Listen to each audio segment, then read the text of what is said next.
오늘은 구원 그 이후 두 번째 시간입니다. 어제는 개인 생활의 대원칙을 말씀드렸고요. 개인 생활의 대원칙.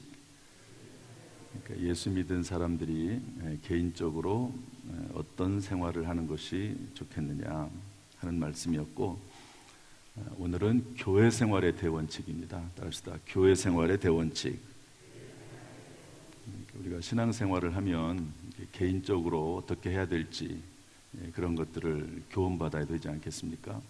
이것은 상대가 없는 관계 속에서 된다기보다도 나 스스로 하나님과 어떻게 살아야 되는지 하는 부분을 어제 다뤘다면, 오늘은 교회 생활, 공동체 속에서 어떻게 살아야 되느냐 하는 그런 내용입니다.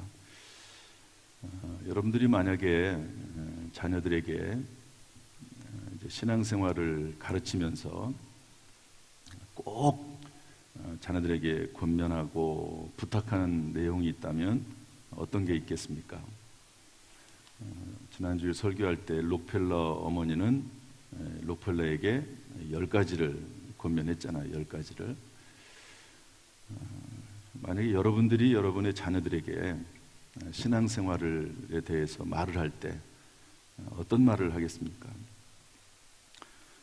요즘 같아서는 우리 집에서는 꼭 하는 게 뭐냐면, 코로나19 시대다 보니까 예배 잘 드리고 있냐, 물론 이제 교회 우리 당진에 내려올 때도 있지만, 큰아이는 서울에서 예배 드리고 둘째 아이는 당진에 내려오잖아요.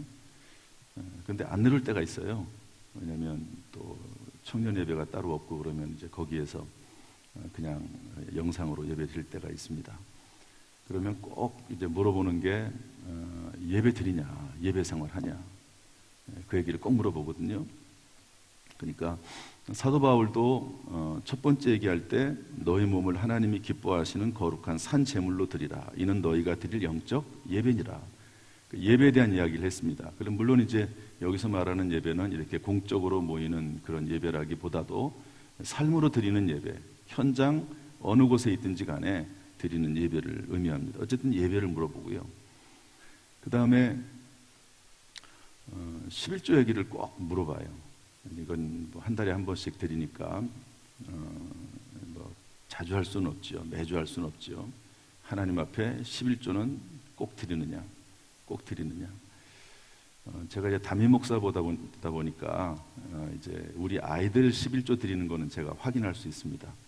그러면 이제 금방 혹시 안 드리면 들통이 나죠. 그러면 얘기를 하죠. 우리 집사람이 주로 아내가 얘기하죠.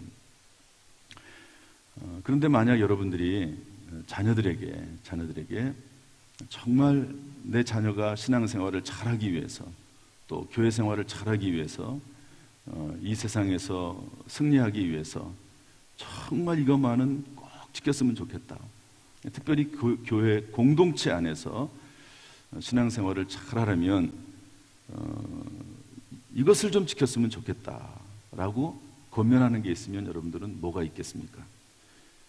자녀들을 앞에다 데려다 놓고 교회 생활은 말이야, 교회 생활을 잘하려면 무엇보다도 이것만은 꼭 지켜야 돼. 그렇게 얘기할 게 무엇이 있을 거라고 생각이 되십니까? 한번 머릿속으로 생각을 한번 해보세요. 생각을 하고 계세요? 대답이 통 없고 도대체 생각을 하고 계시죠? 다 생각을 했다고 믿고, 사도 바울은 뭐라고 얘기했을까 하는 겁니다. 사도 바울은 지금 로마 교회 편지를 쓰면서 로마 교회 교인들에게 먼저는 개인 신앙생활에 대한 이야기를 했습니다. 어제는. 그래서 너의 몸을 드리는 거야. 신앙생활이라고 하는 것은 삶 속에서 하나님이 기뻐하시는 산 제물로 너의 몸을 드리는 거야. 따라서 당연하죠. 이 세대를 본받으면 안 되겠죠. 또 몸을 드리고 이 세대를 본받지 않으려면 끊임없이 변화가 돼야 되겠죠. 갱신돼야 되겠죠. 하나님의 말씀으로 늘 가까이 가야 되겠죠. 그러니까 그걸 첫 번째로 드린 겁니다. 말을 한 겁니다. 근데 이제는 개인 생활을 뛰어넘어서 이 교회 안에서 신앙생활을 할 때 사도 바울이 하나님의 위대한 사도요, 또 지금까지도 하나님 앞에 가장 큰 영적 영향력을 끼치고 있는 하나님의 종이요, 또 신약성경 16권을 기록한 성령 충만한 사람이고 하나님의 위대한 종이라고 할 수 있는 사도 바울은 로마교회 교인들에게 뭐라고 권면했을까? 교회 생활은 이런 거야. 이게 가장 중요해. 물론 이제 여러 상황에 따라서 다를 수는 있겠죠. 그러지 않습니까? 그렇지만 일단 이 로마교회 사도 바울이 교회 생활에 대해서 기록하면서 가장 중요하다고 첫 번째 쓴 게 뭐냐? 우리 3절 말씀인데요. 한번 읽어보겠습니다. 3절 다 같이 시작. 내게 주신 은혜로 말미암아 너희 각 사람에게 말하노니 마땅히 생각할 그 이상의 생각을 품지 말고 오직 하나님께서 각 사람에게 나누어 주신 믿음의 분량대로 지혜롭게 생각하라. 따라서 합시다. 믿음의 분량대로 지혜롭게 생각하라. 지혜롭게 생각하고 믿음의 분량에 따라서 지혜롭게 생각하라는 건데요. 이 말이 뭐냐면 마땅히 생각할 그 이상의 생각을 품지 말라는 겁니다. 내가 마땅히 해야 될 도리가 있습니다. 그것을 생각하고 그 이상을 생각하지 말아라. 오직 하나님, 그 뜻은 또다시 부연 설명하면 오직 하나님께서 각 사람에게 나누어 주신 믿음의 분량대로 생각해라. 우리에게 주신 은혜대로, 우리가 받은 은사대로 교회에서는 움직이고 활동하고 살아나가는 것이 가장 중요하다고 사도 바울은 지금 판단을 한 겁니다. 물론 다른 여러 가지가 얼마나 많겠습니까마는 여러분 로마 교인들에게 편지를 쓰면서 이제 앞으로 계속 나오거든요. 주제들이 계속 바뀝니다. 국가에 대해서는 어떤 태도를 가져야 될 것이냐, 또 뭐 여러 사회생활 속에서는, 인간관계 속에서 이런 내용들이 이제 계속 나오거든요. 그리스도인의 이 세계관에 대해서 계속 얘기하는데 또 교회 생활도 계속 얘기합니다. 그런데 그 교회 생활의 근본적인 대원칙이 뭐냐라고 사도 바울 우리에게 가르치면서 분량대로, 믿음의 분량대로 지혜롭게 생각해. 특별히 예언에 대해서는 믿음의 분수라고 하는 말을 씁니다. 분수에 맞게 생각하고, 분수에 맞게 행동하고, 분수에 맞게 교회 내에서 봉사하고, 이렇게 얘기해주고 있습니다. 이게 사실은 상당히 이 부분이 이게 정말 가장 중요할까? 교회 내에서 살아가는데 이게 가장 중요할까? 그렇게 생각이 될 정도로 좀 의외의 이야기입니다. 의외의. 그런데 사도 바울은 이게 가장 중요하다고 본 겁니다. 믿음의 분량대로 분수에 맞게 신앙생활을 해. 그런 말이거든요. 그래서 유명한 지체론이 나오는 겁니다. 지체. 여러분, 저는 한 몸이죠. 이렇게 한 몸을 이루고 있지 않습니까? 그런데 저에게는 눈도 있고, 코도 있고, 입도 있고, 손도 있고, 팔도 있고, 이렇게 한 몸에 많은 지체가 있습니다. 그런데 그 각 지체마다 전부 다른 기능을 가지고 있죠. 입은 말하는 기능을 가지고 있고, 손은 무언가를 짚고 만지고, 다리는 움직이는 기능을 가지고 있습니다. 그런 것처럼 각자에게 주어진 교회 내에서의 역할이 있다는 겁니다. 역할. 그 역할에 맞게 움직여야 되지, 그 역할을 벗어나서, 한계를 벗어나서 일을 하는 것은 그거는 옳지 않아. 그것은 교회 공동체를 운영하는 데 있어서, 하나님의 몸인 교회를 이끌어가는 데 있어서, 함께하는 데 있어서 결코 위기되지 않아. 그런 말씀입니다. 이와 같은 원리가 교회 안에서도 적용이 된다는 건데요. 우리 많은 사람이 그리스도 안에서 한 몸이 되었죠. 예수님은 머리라고 했거든요. 우리는 몸입니다. 우리는 각자 지체입니다. 우리 각각에게는 여러 가지 다른 기능이 주어져 있습니다. 우리는 주어진 기능대로, 은혜대로, 은사대로 교회 생활을 해야 된다 하는 겁니다. 따집시다. 우리는 주어진 기능대로, 은혜대로, 은사대로 교회 생활을 해야 된다. 놀랍게도요, 이게 사도 바울이 말하는 첫 번째 교회 생활의 대원칙이라는 거예요. 저는 상당히 의외라고 이걸 받아들였습니다. 그런데 사도 바울은 그렇게 말씀을 한 거죠. 믿음의 분량이라는 말이 뭔가, 분수라는 게 뭘까, 운명론을 말하는 걸까, 송충이는 솔잎만 먹고 살라고 하는 말인가? 그게 아니고 교회 내에서 물론 꼭 그것만 평생 하지 않을 수도 있겠죠. 은사라고 하는 건 개발이 되기도 하는 거니까. 여기서 말하는 믿음의 분량이나 분수라고 하는 것은 뭐냐면 연극의 배역과 같습니다. 한달사 연극의 배역과 같다. 역할을 해야 되는 게 역할. 여러분 TV 보면은 이제 드라마 같은 거 하면은 각자 배역이 있잖아요. 어떤 사람은 주인공을 맡습니다. 어떤 사람은 조연을 맡습니다. 어떤 사람은 또 엑스트라를 맡기도 해요. 그냥 길거리 지나가는 사람, 이런 사람으로 배역이 나오기도 합니다. 그런데 하나님께서는 예수 그리스도를 믿고 이신칭이 구원받은 사람들에게 그 사람의 은혜와 은혜에 따라서 하나님께서는 그 역할들을 다 주신다는 거예요. 역할들을 주신다는 겁니다. 그 역할을, 첫 번째 의미는 뭐냐? 그 역할을 벗어나서 함부로 믿음의 분량을 떠나서 분수에 맞지 않게 행동하지 말아라. 각자 그 역할이 있다. 그 역할에 맞게 행동을 해라. 또 하나는 어떤 의미가 있습니까? 그 역할을 벗어나지 말라고 하는 경고성도 있지만 또 하나는 그 역할에 충실하라는 의미도 있습니다. 아무것도 교회에서 역할을 감당하지 않고 그냥 썬데이 크리스찬, 교회만 왔다 갔다 하고 전혀 교회 내에서 어떤 역할을 감당하지 않는 그런 일을 해서는 안 된다. 그렇게 해서는 안 된다. 그런 의미입니다. 놀랍게도 사도 바울은 교회 생활의 대원칙을 주어진 기능대로, 은혜대로, 은사대로 교회 생활을 하라는 것이죠.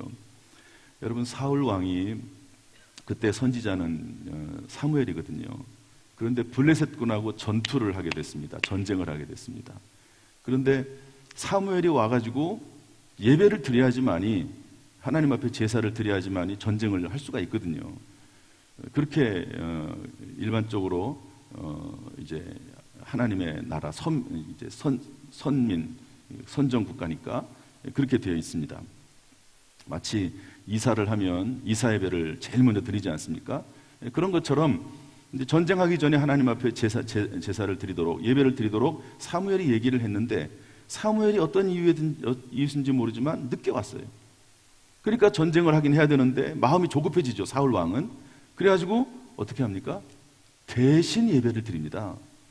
하나님 앞에 예배를 제사장이면서 선지자인 사무엘이 드려야 되는데 그것을 자기가 왕이라고 해서 나름대로 권력이 있다고 해가지고 사무엘이 해야 될 일을 자기가 해버리고 맙니다.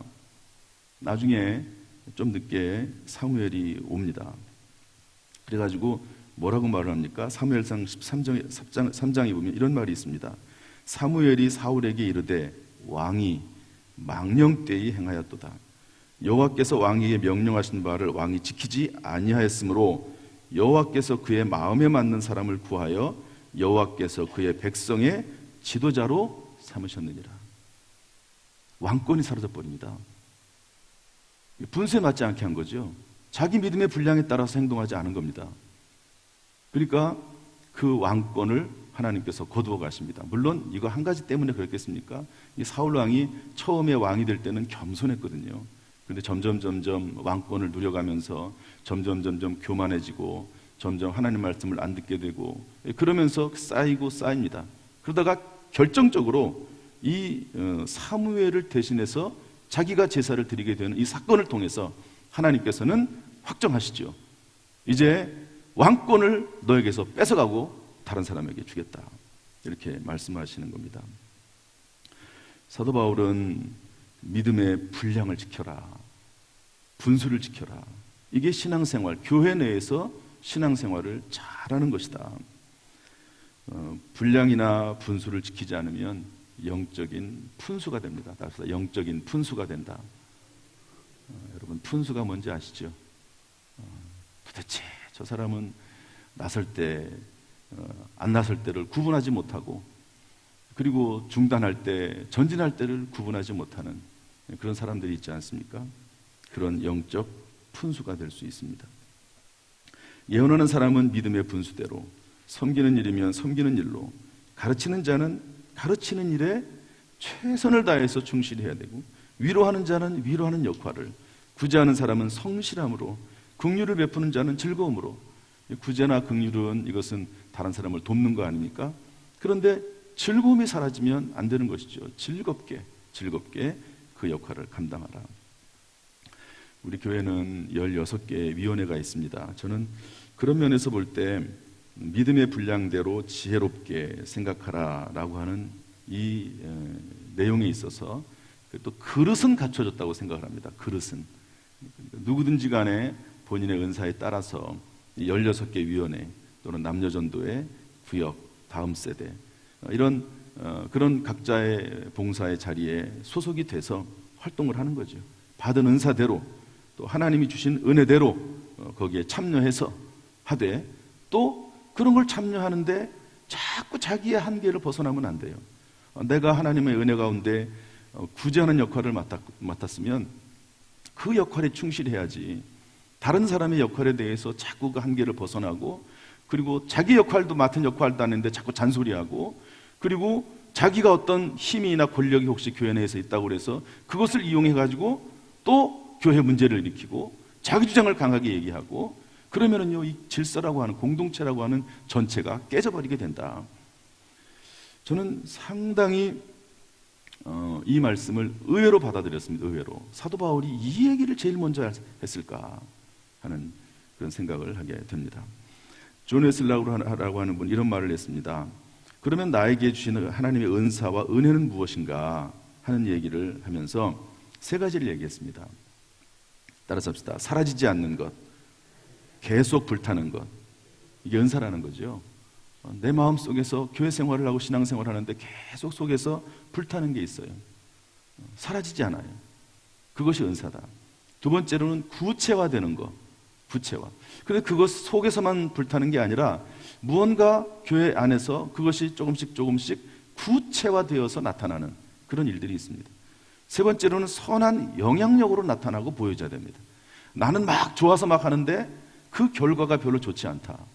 선한 영향력으로 나타나야 되는데 그렇지 않다. 그러면은 한번 은사에 대해서 다시 생각을 해보고, 근데 진정한 은사는 뭘까 하는 것을 찾아봅니다. 물론 미숙해서 그럴 때는 있습니다. 은사라고 하는 것도 발전이 되거든요. 미숙해서 그러는 것은 그거야 뭐 이제 계속해서 바꿔나가면 되니까 상관이 없습니다. 그래서 가장 중요한 것은 뭐냐면 우리 안에서 사라지지 않는 것, 계속 불타오르는 것, 이것이 중요하다 하는 것입니다. 빌립보서 2장 13절 말씀은 그래서 이렇게 얘기하고 있는데 한번 읽어보죠. 빌립보서 2장 13절 다 같이 우리 교재 안에 있습니다. 시작. 너희 안에서 행하시는 이는 하나님이시니 자기의 기쁘신 뜻을 위하여 너희에게 소원을 두고 행하게 하시나니. 참 귀한 말씀입니다. 교회 생활도 그렇고 개인 생활도 그렇고 또 가정에서도 그렇고 직장에서도 그렇고 사업장에서도 그렇고 하나님께서 우리의 마음속에 뭘 두신다고요? 소원을 두신답니다. 마음속에. 어떤 일을 하나님께서 하실 때 그냥 하나님이 독자적으로 막 강제적으로 끌고 가가지고 독불장군식으로 우리를 막 끌어당기는 것이 아니라 큰 그림 안에서 하나님께서 계획은 하시되 우리에게 소원을 두시면서 같이 하도록, 그러니까 하나님도 우리를 함부로, 하나님도 우리를 막 강제적으로 그렇게 하지 않습니다. 우리에게 소원을 먼저 두게 하시고 그 소원에 따라서 하나님과 동행하고, 그리고 하나님께서는 기다려주세요. 또 마음의 소원을 줬는데 이게 소원을 받아들이지 않고 계속해서 딴 생각을 하고 딴 길로 가려고 하면 하나님이 기다리기도 하십니다. 그러면서 함께 가신다는 거예요, 하나님께서. 그래서 이제 그 다음이 나오는 거예요. 그 다음 이야기가 나오게 되는 겁니다. 오늘은 여기까지밖에 못할 것 같습니다. 이 교회 생활의 대원칙 참 중요하다 하는 생각이 들어요. 제가 목회를 하면서 이 첫 번째 믿음의 분량대로 지혜롭게 생각하라 라고 하는 이 말씀이 정말 교회 내에서 서로 함께 뜻을 모으고 마음을 모으고 또 그러면서도 자기 역할을 충분히 다하고 그리고 한계를 벗어나지 않고 자기의 신앙의 믿음의 분수를 지켜가면서 신앙생활을 할 수 있다고 하면 개인도 참 복된 신앙생활이 되고 또 교회 전체도 참 행복한 그런 공동체를 이루게 되겠다 하는 그런 생각을 해보게 됩니다. 그런 관점에서 사도 바울이 얼마나, 사도 바울은 가는 곳마다 교회를 세우지 않았습니까? 교회를 가는 곳마다 세웠습니다. 그런데 이제 지금은 다른 곳에서 전도를 하고 있는데 교회들의 소식이 들려지지 않겠습니까? 그러면서 그 교회들의 소식을 들으면서 교회 내에서 신앙생활을 잘하는 교회 생활의 대원칙이 뭐냐 하는 것을 많이 생각을 하지 않았겠습니까? 사도 바울이. 물론 성령께서 그런 생각을 하게 하셨고 경험 속에서도 또 사도 바울이 얼마나 똑똑한 사람입니까? 사도 바울에게 하나님이 그런 변화된 지식을 주셔서 신앙생활을 이제 전도사역과 목회사역과 선교사역을 하면서 교회 생활의 대원칙이 뭐냐? 그것은 믿음의 분량대로 지혜롭게 생각하라. 마치 여러분 피자가 8조각 있지 않습니까? 그 조각조각 있는 것처럼 무지개는 7가지 색깔이 있지 않습니까? 그 사람에게 하나님이 주신 색깔에 맞춰서 색깔이 있습니다. 사람마다 분량도 있고 색깔도 있고 역할도 있고 배역처럼 그런 것들을 서로 잘 해나가면 그것이 모아져서 시계의 부속품처럼 결국 시계 전체가 돌아가지 않습니까? 그렇게 된다 하는 것을 사도 바울이 우리에게 알려주고 있습니다. 참 저는 이 말씀이 귀하게 여겨지고 제가 이 12장 말씀을 계속 읽습니다. 제가 로마서 이 12장 가지고 얼마나 많은 설교를 했겠습니까? 특별히 12장 1절부터 이 오늘 본문의 말씀까지는 제가 수없이 많은 설교를 했습니다. 그런데 이번에 다시 한번 또 이 말씀을 묵상하면서 이렇게 글을 만들면서 또 여러 가지 자료들을 보면서 이제 이번에는 특별히 그게 더 많이 생각나는 겁니다. 사도 바울이 교회 생활의 대원칙을 말하면서 제일 첫 번째로 이 얘기를 했다. 이게 마음속에 생각이 드는 거예요. 교회 생활의 대원칙에 대해서 첫 번째로 이 얘기를 했구나. 얼마나 많은 이야기가 있을 텐데 이 이야기를 했구나. 이것이 그만큼 중요하구나 하는 것을 다시 한번 깨닫게 됐습니다. 여러분 참으로 우리 모든 성도님들이 어차피 하나님의 은혜 가운데 우리가 부름을 받아서 또 그리고 하나님의 인도하심에 따라서 우리 당진 성결교회 우리 교회로 함께 우리가 모였지 않습니까? 여기에서 정말 행복한 그런 신앙생활, 하나님 앞에 인정받는 신앙생활을 할 수 있기를 주님의 이름으로 축복합니다. 그러기 위해서는 교회 생활의 대원칙 중에 첫 번째, 믿음의 분량대로 지혜롭게 생각하라. 따라서 믿음의 분량대로 지혜롭게 생각하라. 이 원칙을 잘 지켜나가는 가운데 정말 복된 신앙생활을 할 수 있기를 주님의 이름으로 축원합니다. 할렐루야. 기도하겠습니다. 하나님 아버지, 우리가 예수 그리스도를 믿고 구원받았습니다. 하나님 앞에 의롭다 하심 인정함을 받게 됐습니다. 감사 감격 영광을 돌려드립니다. 이제 구원 그 이후에 개인 생활을 어떻게 해야 될지, 교회 생활을 어떻게 해야 될지, 사회 생활을 어떻게 해야 될지, 또 국가의 관계에 있어서는 어떤 모습을 가져야 될지 여러 가지로 배우려고 합니다. 하나님 은혜 베풀어 주옵소서. 기독교적인 세계관, 성경적인 세계관을 깊이 우리가 새기게 하시고 그 원칙을 배울 수 있도록 하나님 은혜 베풀어 주옵소서. 예수님의 이름으로 축복하며 기도하옵나이다. 아멘.